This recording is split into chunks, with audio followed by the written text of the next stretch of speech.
Good morning and welcome to Gathering Youth. My name is Landon and I have the honor and privilege of being one of our leaders here. I just wanted to welcome you this morning to Gathering Youth. It's going to be an awesome day. We're wrapping up a series that we've been in called The You Effect. We've talked about how to build influence, how small groups help you expand your influence and all of that. And it's been a really cool series. And today we're going to talk about what happens when you lose influence. Because have you ever heard the statement cause and effect? I mean, surely you have. And whenever you make an action or a decision, it's either going to increase your influence or it's going to decrease your influence. And none of us are perfect, and so we're all going to make bad decisions at some point. It's okay to make bad decisions. You know, it just happens. We're human. We're not perfect. And so whenever you make sometimes a bad decision, you may find that your influence wanes, that it reduces over time.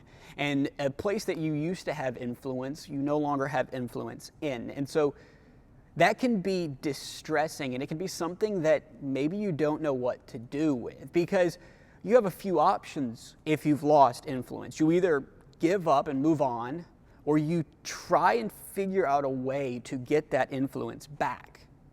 And so how do you do that? I mean, there's so many examples. I mean, let's take a quick example, because maybe you don't understand what maybe I'm not being clear with what I mean by influence. Let's go and let's make a scenario. Let's say you've been in a relationship with this girl for 3 months, and you've been doing pretty good with her, and one night, you start texting somebody else, and it's a mistake you made. You later apologize for it, but there's a trust there that has been removed. And so you either have a few options. You either end the relationship, or you kind of fight for the relationship, and you got to build this influence back up. You've got to build this trust back up. And how do you do that? Because in our current culture, we have a really quick reaction to a loss of influence. Typically, we cut it and leave. Whenever you feel like a relationship is getting too hard, you cut and leave. Whenever you feel like you've made a bad decision, you cut and leave. It's like, a lot of people when they go to college, they go and they study one thing and then they struggle at this one thing. Maybe they study science and they're studying this chemistry. And they thought they loved chemistry, but then they get one F and they're like, oh man, this chemistry is not my deal. So I'm going to change and I'm going to become a communication major. We tend to quit far more often than we will fight for the influence we had. But today I kind of want to talk about how to regain influence. So let's jump quickly to the Bible. I'm reading out of Luke 7, and so I want to set the stage here. First, Jesus is going to dinner with a bunch of people. And you got to remember, everything in the Bible is about context. It's about the time. It's about the place. And so when you put those together, it'll help you get the meaning out of what the story is actually talking about. Well, right here, right now, Jesus was invited to a dinner by the Pharisees. Now, the Pharisees were like the powerful people. So think of this dinner like a, classic, white tie affair. I mean, you're coming in with the tuxedos. People are giving up. They're doing they've got the really nice champagne glasses. They've got all that. They've got the really bougie food, all of it. That's what Jesus is invited to. And so let's pick it up in the Bible. It says, when one of the Pharisees invited Jesus to have dinner with him, he went to the Pharisee's house and reclined at the table. A woman in that town who had lived a sinful life, sinful life there, we don't necessarily know what it is, but it was likely she was a prostitute. That's what that means. But she had lived a sinful life, learned that Jesus was eating at the Pharisee's house, so she came there with an alabaster jar of perfume. And she stood behind him with his feet weeping. She stood behind him at his feet, weeping, my bad. She began to wet his feet with her tears. Then she wiped them with her hair, kissing them, and poured perfume on them. When the Pharisee who had invited him saw this, he said to himself, if this man were a prophet, he would know who is touching him and what kind of woman she is, that she is a sinner.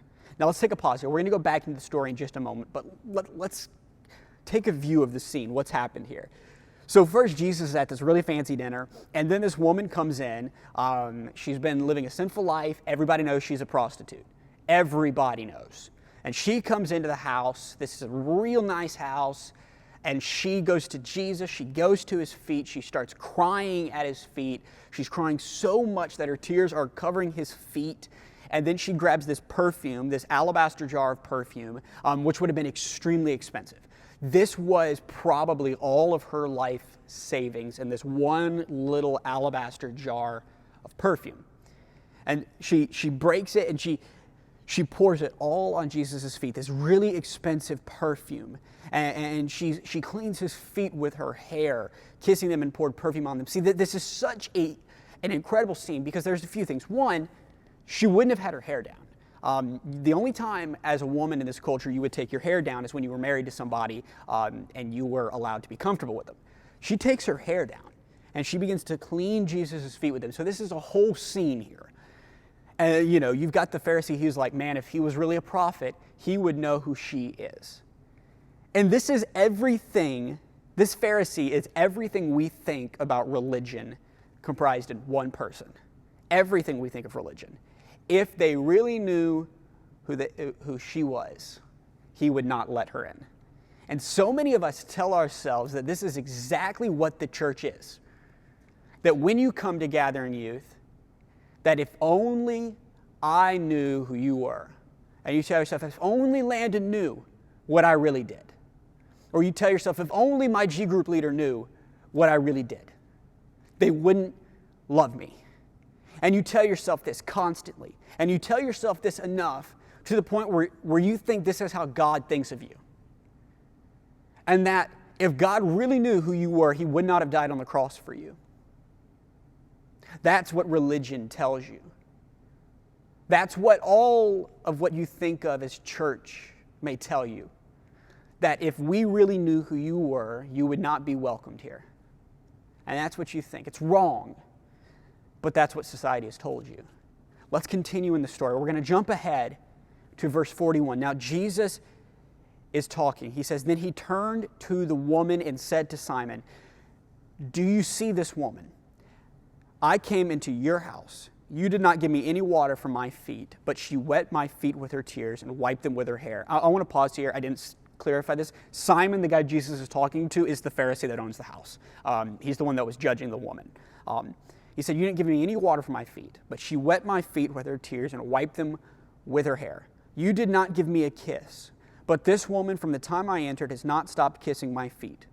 You did not put oil on my head, but she has poured perfume on my feet. Therefore I tell you, her many sins have been forgiven, as her great love has shown. But whoever has been forgiven little loves little. Then Jesus said to her, your sins are forgiven. Jesus would later say that this story, because of what she did here, her story would never be forgotten. And that promise has held true. Here we are in 2020, almost 2,000 years after this story happened, and we're talking about it, and we're discussing it. And this story has so much for us. I mean, as we pick this apart, we see that this woman who had everything, every piece of judgment on her, she was the lowest of the low. She was a prostitute. She sold her body. She was the lowest of the low. And yet,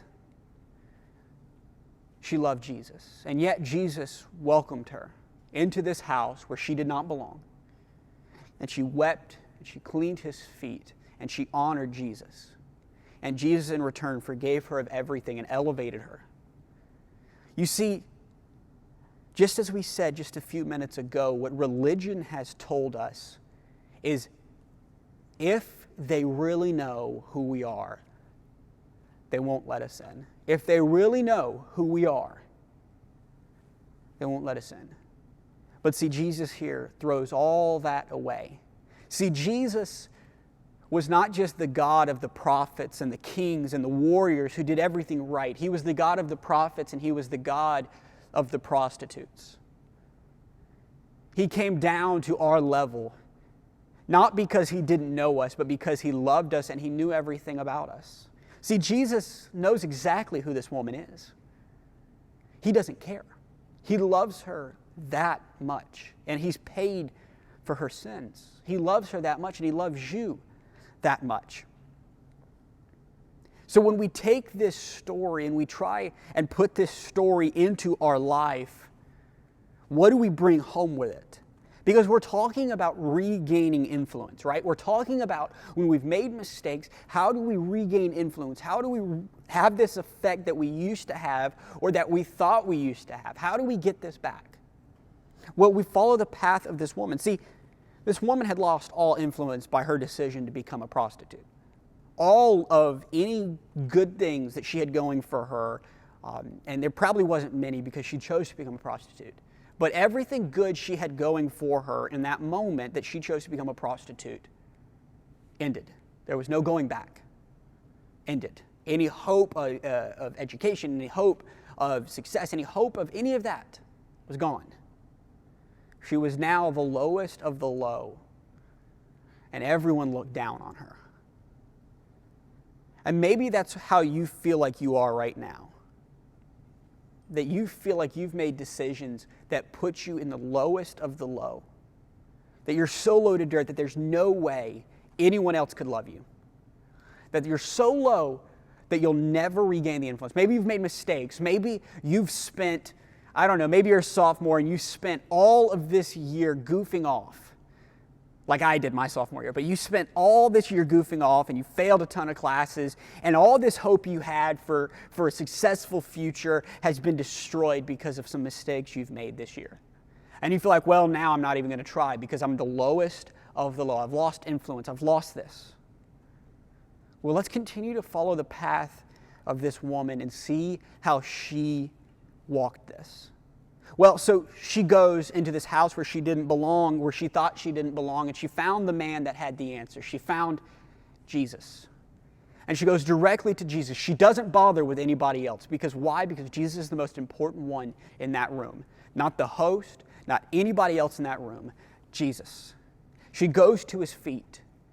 She cries. She washes his feet. She honors him. She pours it, the perfume all over his feet. She washes it with her hair. She honors him. And look at what Jesus said. He said, her many sins have been forgiven, as her great love has shown. As her great love has shown. As her great love has shown. That's the key. That's the whole thing. That's the major key alert. Everything in this story is packaged into this one little statement, as her great love has shown. See, that's your answer. You want to get your influence back? You got to have great love. You got to, one, do what the woman did. She goes directly to Jesus. Don't bother with anybody else because nobody else has the power. Don't bother with anybody else. You got to love everybody else, but you can't go to anybody else expecting to get what you had before.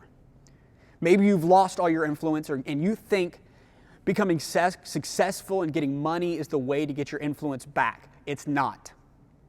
Don't go to anybody else. See, if this woman thought that money and power would get back what she had, she would have gone to the Pharisee in the room who was sitting at the head of the table.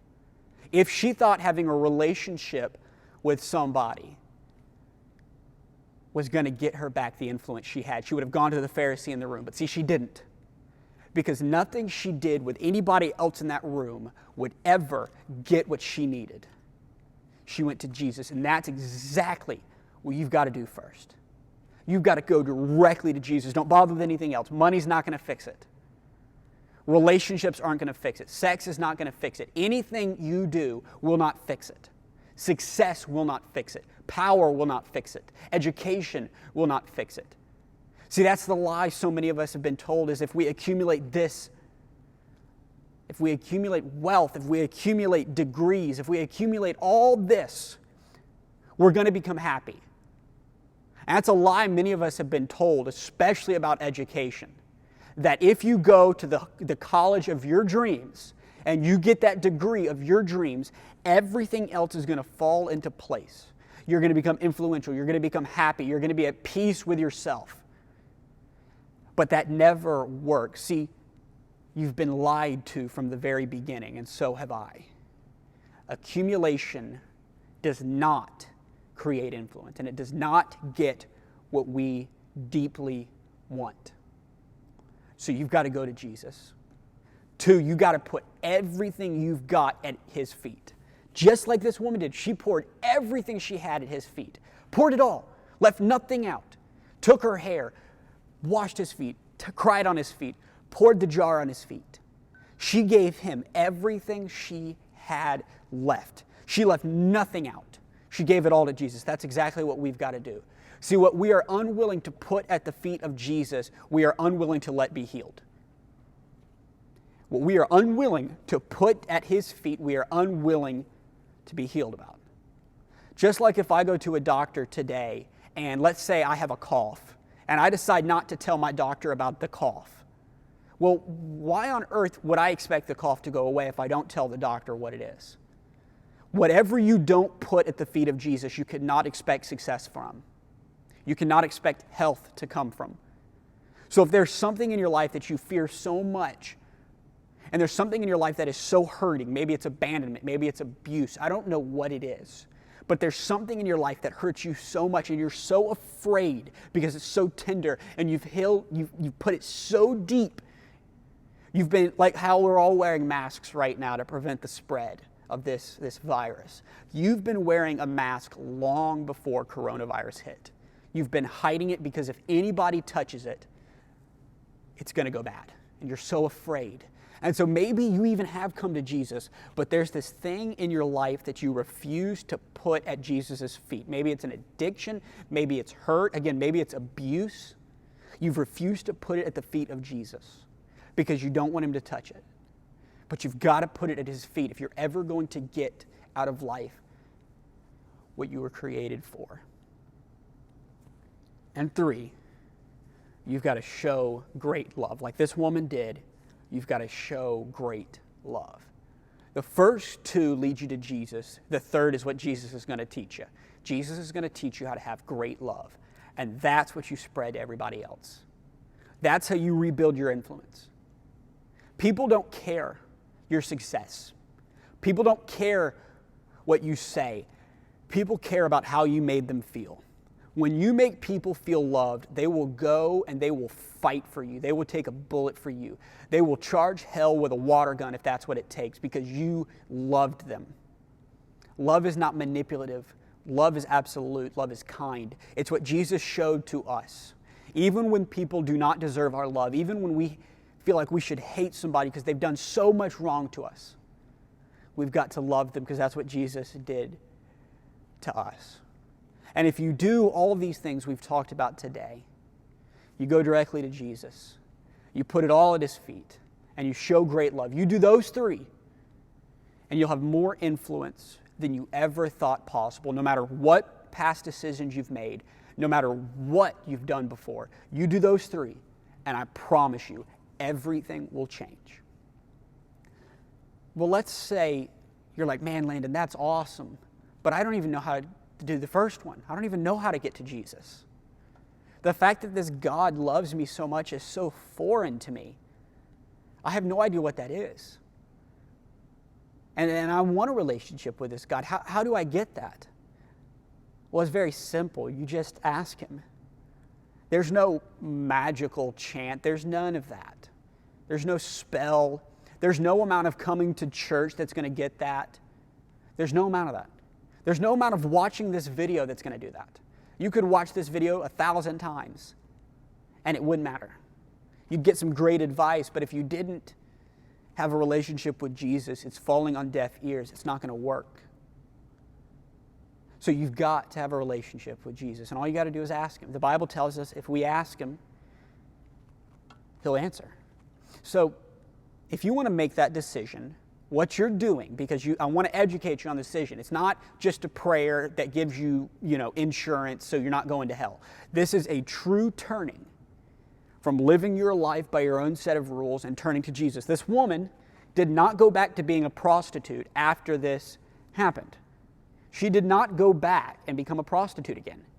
She left it behind. And that's what you're doing if you're making a decision to follow Jesus. You are leaving it behind. That's what you're making this decision. So if you want to make that decision, I encourage you, pray this after me. Now, the words are not magical. It's not a chant. It's not a spell. You have to have the meaning behind the words. If you don't mean the words don't do anything. They're empty air, they're waste. You've got to have meaning behind the words. But if you want to make that decision for the first time, and you only ever have to make this decision once, I encourage you to pray this prayer after me. And you can say it out loud, you can say it in your heart. Just say, "Dear Jesus, thank you for dying on the cross for me. I know I don't deserve it, and I know there is no way I can earn it. But I'm asking you to save me, to come into my life, and to teach me how to live. I am turning to you for the rest of my life. In your name, amen." Now, if you prayed that for the first time, or that's the first time you ever actually meant it, I encourage you, in just a few moments, I'm going to go over some ways to get in contact with us at the Gathering Church and at Gathering Youth. And I encourage you, reach out to us. We want to celebrate this decision with you. We're not going to embarrass you. We just want to celebrate this decision, and we want to help you take some next steps in your walk with Jesus. So I want to thank you for doing that. And thank you for making that decision. That's an incredible decision that you have made.